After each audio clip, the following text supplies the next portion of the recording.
Okay, let's look at a couple of these problems in section 2.3.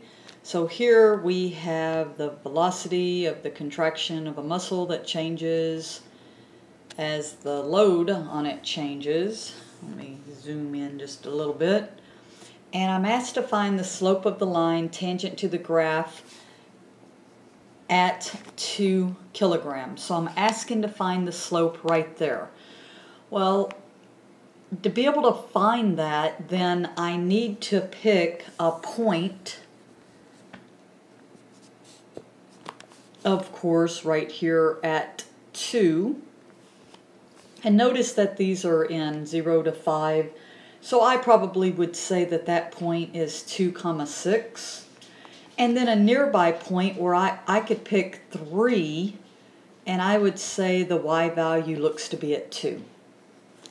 So going back to my question, if it's asking me to find the velocity, the slope of the line for this velocity, then I take the 2, 6, 3, 2, and I find the slope, so meaning the difference in the y's over the differences in the x's, and I get -4, and this of course is in centimeters per second over kilograms.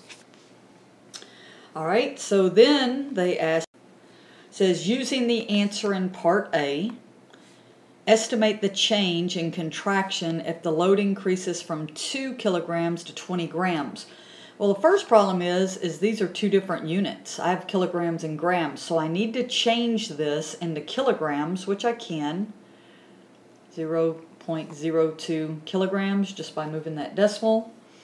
And the way the answer is it says reduced by, so that's in your drop-down menu. And since we're doing reduced by, then I will just take what I got in part A, which was 4, not -4 since it says reduced by, and I multiply it by this value, and I get my answer. Then the last, rewrite this as in your derivative form, which would be v prime of my x at 2 equals -4.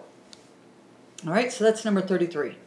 For 50, I'm given a function, okay, so a country's population in millions is predicted to be approximately this value, where t is in years since 2013. Estimate the relative rate of change. So this means I'm going to find the rate of change and then divide it by the value of the function. I don't know why I did a t.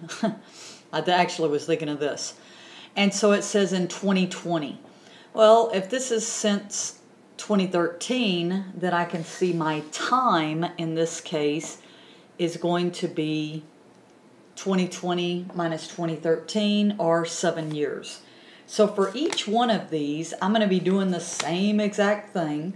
I'm going to be taking my function, which is this p of t, so it'd be p of t plus h minus p of t over h. Guess what? That's the same function we've been using over and over and over, where my t is 7 plus my change, so this is my h. Remember, that's the change in my horizontal values. Okay, I could say x values, but we're using t. So I plug in a 1, and then minus just p of t, where t again is 7, and then over that change. So now I go back to my function, which is 8.1 e raised to the 0.039. Where I see a t, I'm going to plug in 7 plus 1, or 8, minus 8.1 e raised to the 0.039.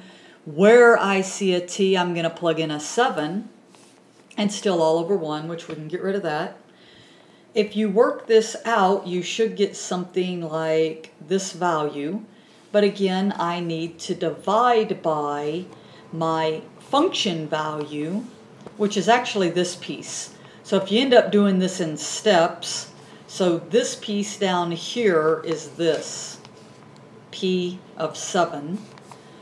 And so I kind of worked it out in steps, and so that bottom value, what I got was 10.64259. When I divide that, I get 0.3977. Oops, I think there's another 0 there, which finally gives me 3.977%.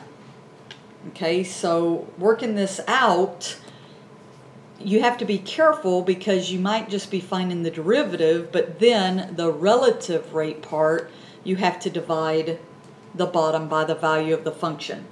So these, you're going to do the same exact thing. The only thing that's going to change is where you see a 1, now you're going to put a 0.1, and then the next one where you see a 1, you're going to put a 0.01.